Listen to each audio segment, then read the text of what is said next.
Hi, I'm Oisín Lunny, and I'm inviting you to unlock the full potential of IoT in this brand new podcast presented by Siemens Advanta.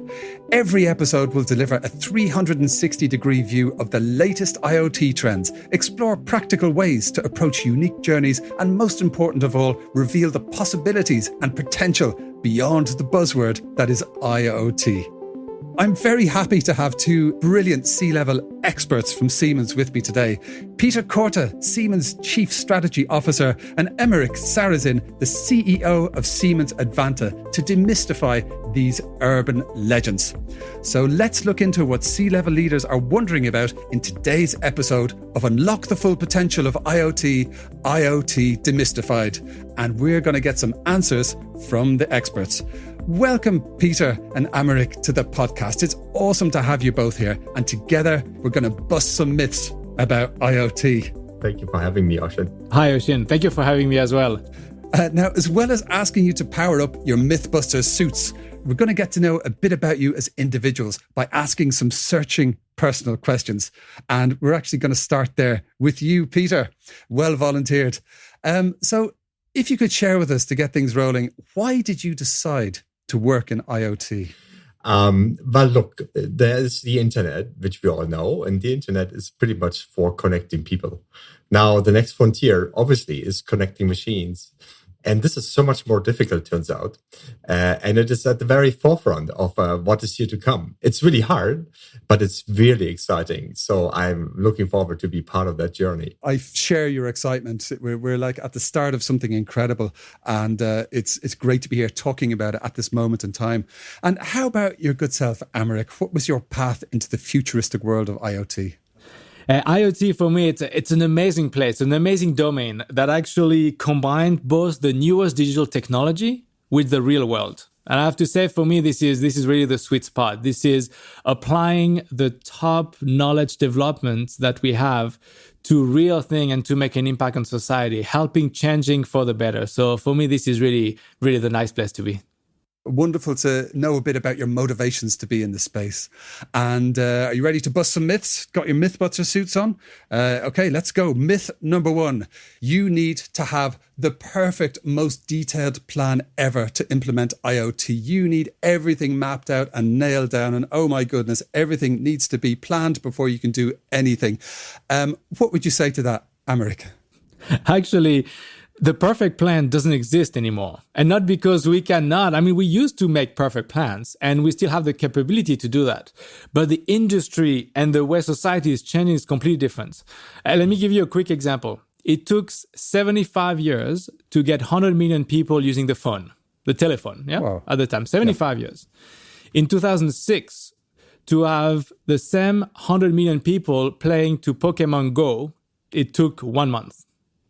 So 75 years to use a telephone, 1 month to use Pokemon Go for the same number of people.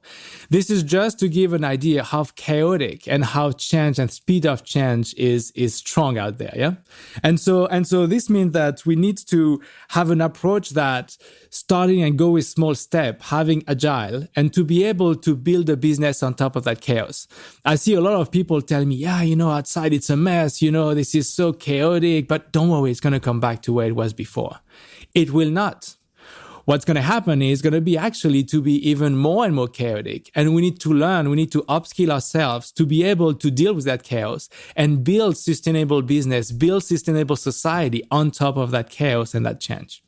Yeah, absolutely. Sustainable society are two words I'm very, very fond of. And I think the imperatives for adopting IoT to deliver this are huge. So same question to your good self, Peter. Do you need the perfect plan with everything nailed down forever to get started with IoT? Yeah, no, I'm grateful for the question, because that's where many organizations, that's the trap they fall into. Because they think it can be linearly planned into the future, as this were exact science that we have well understood. We have to realize we are at the very frontier of what we know and what works and what doesn't work. So the trick of it is to set an overall goal, long-term goal. Let's say in 10 years, I want to have my productivity increased by X. But then be nimble and start with a few small experiments that deliver a fast return, learn along the way, and then scale it. And that's what is very different to, let's say, more of the traditional IT domains that we see today. If you do an SAP implementation, everybody would know what to do because there's a script that is written for it. Here, IoT, it's uncharted territory. And let me build on what Peter said, because I really like what he said. I mean, having a vision and establish something where we want to be in 3, 5, 10 years is actually important in order to make decisions every day. And then to be nimble, we have to have this agile methodology. And people really are confused because they think agile meaning we do whatever we want. The agile is actually very process oriented. It's just that the time that we have to the next decision is very short. So you can pivot very often. And this is very important into still having this North Star horizon in the back of our head and still being able to pivot and to be nimble to get there. Yeah, very good point. I mean, an example I love to look at is that of Amazon. You know, they started out selling books, but now they are a disruption machine that transforms every industry they look at. They didn't maybe have this in mind when they started all those years ago. Like you say, they evolved using agile methodology and really grew with the market and the opportunity. So yeah, fantastic answer. Thank you. Okay, back to the personal question time. I'd like to come over to you, Peter. Where do you see and where do you use the potential of IoT in your everyday life? Yeah, that's a great question because it's not that often, to be honest. It is used. I mean, I got a lawn robot that is mowing the lawn, which is great. So I could stop it and start it now, or I could start the microwave in my oven and prepare the dinner for my kids or lunch. But the thing is, it's very basic today. And the potential of really connecting things with each other is not there yet. So the whole Internet of Things is like, it's really exponential. At the very beginning, it's very small. But once you start to create those connections between the very various elements that you could connect, it really will take off. For example, if my car were to communicate with my oven, that if I am 10 kilometers away, it should start the microwave. So by the time I walk in, the pizza is done, right? It's not there yet, but this is what could happen. Nice. I like the Internet of Pizzas. Take my money. Absolutely. Sign me up. So, Emmerich, where do you use the potential of IoT in your everyday life? I mean, like Peter, to be honest, there's a little bit in the house, of course. So for me, It was more the thermostat. So I used to live in Florida. It was very warm, obviously. And the thermostat actually with AI learned, depending if I was in the room or not, learn after time how much when it should start, and when it should stop cooling down. So that was actually interesting. And then you optimize your consumption of electricity. What I do mostly now, actually, I have an electric car and I use IoT a lot to plan my trip. I mean, it's a different way of driving, yeah. In the city, of course, no problem. But this is also a long trip car. And so when we're with the family, we actually to plan that. And we plan that through the connection of my cell phone to my car, to the next charging station. And all that ecosystem connected together actually allow me to drive for 1,000 kilometers. So this is really how it impacts me right now. That is fantastic. That is a really concrete use of IoT. It's interesting. You know, IoT can seem quite abstract at times, but actually it's already here. Lots of people are using it for many different purposes. So time to bust another IoT myth. Get the Mythbuster suits powered up because this is a good one. What do you think about this, Peter? Digital transformation is the decision of a lifetime and costs a fortune. True or false? False. It certainly should not cost a fortune because it should create benefits of a fortune. It should make fortunes. However, you are absolutely right. And Ocean, you said something very interesting at the very beginning. You said digitization. And when I think about this, there's 3 levels. There is the level of digitization, there's the level of digitalization, and there's the level of digital transformation. So let's start with the first one. Digitization means you turn something analog into something digital, right? Let's say a drawing that you was on paper, now you have it electronic. That's good. And now you got the asset somewhere on a computer and maybe it's parametric and that's good. But really, there's no value coming out of it. The second one is With digitalization, now you create some insights out of those drawings, for example. You can connect it to other data that you then can optimize. And you can start to optimize and digitalize processes, business processes because of it. For example, this drawing could be routed through different workflows and engineers across the world, and they could make their annotations, changes, collaborate, and then finalize the whole thing.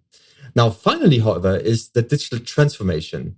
And digital transformation at the very end is changing the business model and having this very different culture of how we do things. And here, for example, today it's very linear. You create, for example, the drawing and then you send it over to the owner potentially. But why not change the business model such that you would say, well, the owner is also co-designing it, and you only pay on based on what you like or what you don't like, or whether things have turned out the way you had designed that in the first place. So this is really important to understand. And when we talk about this myth, it costs a fortune. You're right in that this first step of digitization, meaning really turning analog assets into the digital ones, this is where usually we have all the feeling of, wow, when do I finally going to see the benefit? But the true benefit's going to happen this digitalization and then finally really in the digital transformation phase. Nice. I like the pivot there. It doesn't cost a fortune, it makes a fortune. Emmerich, what do you think about this myth that it costs a fortune and it's just the biggest decision you ever have to make? And it's, oh my God, how can you even start to go there? How do you deal with busting that myth? Actually, I'm going to build on what Peter just said, because we know that one of the 5 big pillars that is difficult for executive to implement is the ROI. Uh-huh. The way we calculate ROI, what money we're going to get back, it's very difficult. We actually, when we look at projects, we see almost half of them where the ROI come from consequences that were not planned at the beginning. Yeah. And this is very interesting because once you have that in place, and exactly what Peter said, when we have the platform in place, when your digitalization is in place, how do you use that? Is actually you continue to innovate, and it's some idea you didn't have that from the beginning. Yeah. So, and this is very important because it is by small step, and it's a big link to the question, the myth we had just before. Yeah. You need to start something somewhere, and you need to make sure that you do a point of a POC. Yeah. And you're like, okay, this is a proof of concept. Fine. We see a lot of executives, funny enough, that are okay to pay for a proof of concept. It's a smaller investment. Mm-hmm. But we see a lot of people that feel, I'm okay if it fails. But also a lot of people saying, I don't know what to do if it succeeds.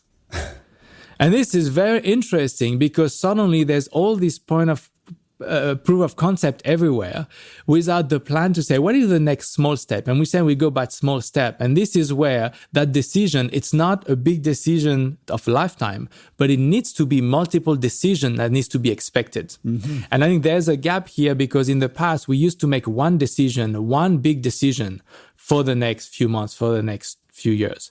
Now we need to do 10 decisions in the next 6 months. Wow. And that's a very big different shift, even for executive, to the way of leading a company and the way of leading a project and the way of leading a transformation. Yeah. You almost have to have superhuman powers to embrace this new opportunity, which brings me on to my next question, which is not actually about IoT, maybe. Let's see. What superhero would you most like to be? Actually, I may disappoint you on this one. I don't love superhero, to be honest with you. So I feel that actually we can do a lot of stuff in reality, and I'm more like this. So for me, it's hard to answer that question. I would say, I would say I would look at what we can do without power that are still completely out of the reality. This is what I would strive for. Nice. By the way, this is a little bit of a good answer because I'm not either a very super fan in my youth, so I don't have a lot of references there. So that's an easy answer for me as well. Ah, nice. I spent my youth buried in comics and superheroes, I can promise you. Peter, how about yourself? Are there any superheroes that you'd like to be or superpowers that you'd like to have? Yes. Well, the amazing thing is I had to look it up on the internet. So it looks like we're a little bit different, which is fine. But look, when I checked it, I think the one thing that I really would love to have, and that I think would be really practical, is having a teleporter. So in other words, being wherever you wanted at any given time would be really awesome, because then you don't need the car. I could be with my family, could be with friends, I could be in vacation, I could be at work in no time.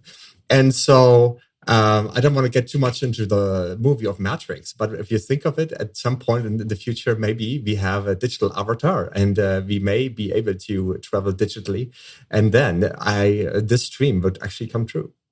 I like that very much. Bonus points that neither of you picked Iron Man. That was very good. I mean, that's like probably the most predictable answer. Okay, so back to the myth busting. Get your virtual Iron Man suits back on. So, when some people think about IoT, they think it's all about technology. It's all about downloading stuff from the App Store, installing sensors and yada, yada. And suddenly you're swimming in robots and technology and AI, and it's out of control. And, where's the human element? Emmerich, how do you begin to approach this big preconception that people have, this big myth that IoT is just like an avalanche of technology, and it's not about people at all? No, and this is a very actually tricky topic, because we know that there's a research that was done by the Harvard Business Review that around 60% of the corporate IoT transformation are stalling because of the adoption. Not because of the technology, but because of the adoptions. Where it's a very tricky topic is technology is mandatory. Technology allow that transformation to happen. Yeah. But the execution of that transformation really come with people and transformation of people.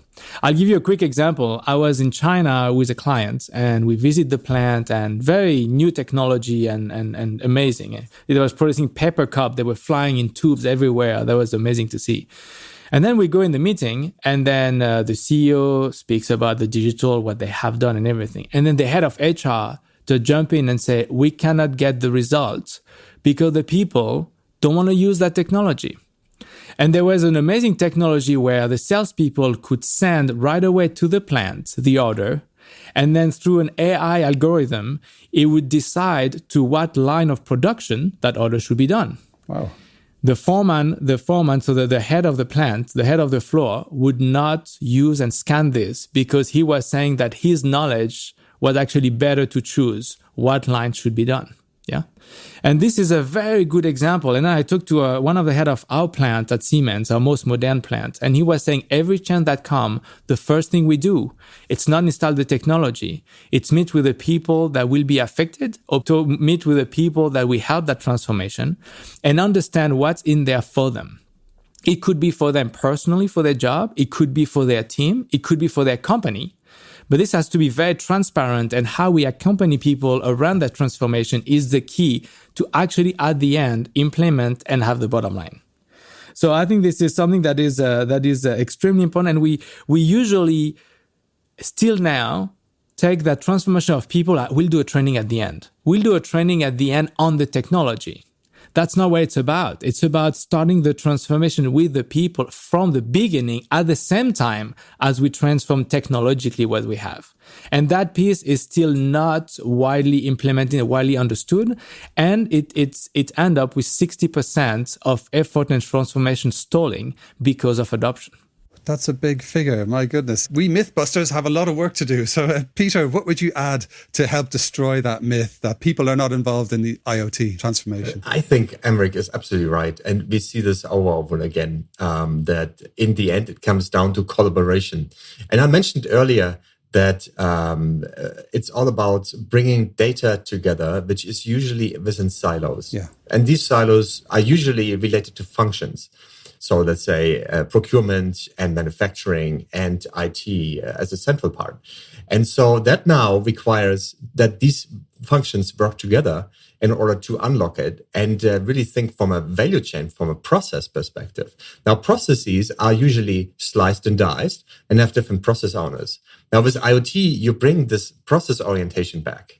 Now that requires that the people work together with each other. And exactly as Emmerich said, I could give you many, many examples as well. For example, where IT wanted to have this and promised the world of it. And then all of a sudden, the people in the manufacturing plant said, well, we were never involved and we have no idea how we should ever get there because they never spoke to each other. And so we have to recognize when you do these projects, the IT projects, this is as much of a transformation of the people, the way they work, and that this is truly a cross-functional effort.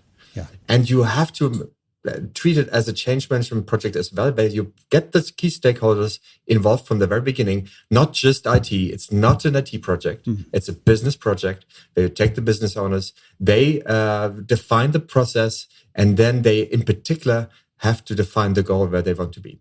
Very good point. Very good. Culture does eat strategy for breakfast, as they say. And this is one of the most important myths to bust, I think. The Internet of Things is all about people. And Siemens Advanta is all about putting people at the centre of IoT transformation.